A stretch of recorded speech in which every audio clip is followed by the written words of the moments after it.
kan in then nan sak tiang len kol tur ni pui khi a chuak nem doi kan tuan na mo la ron chun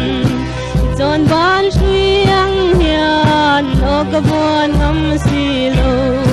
dam takin chung khwan leng hwalin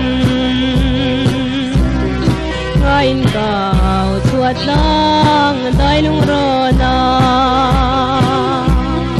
le thang di ngai zai bon lung kan dual za zalam phei duai mual za pui liam ni khan bang ko pui le lang tin nang wi roi o ga thir vel sai telen kol eng roi noya zaleng zong te di ne na bang anui zain bang ko sung twal moin lim tinan leng zae katong belo lung min nem tu ngain cao chuat lang dai lung ro na le thang di ngai zai bon ne lung kan duai za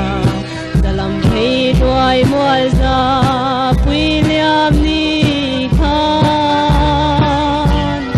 bang ko pui le lang tin nang wi roi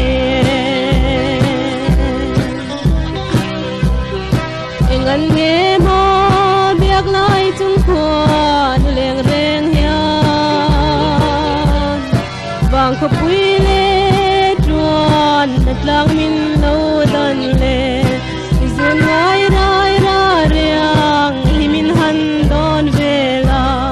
rial tu yang ka tham ral mai ole ngain cao chuat lang dai lung ro na le thang di ngai zai bon le lung kan duai za zalam phei duai mual za pui liam ni khan wang ko pui het lang tin nang wi roi wal bu dol pal sa pang malung di au thiam hui va patirang che lung len bia thu shil turin tran tlang zo nem len tu parzi ka han tuan la min au lo sang pui kyang o yan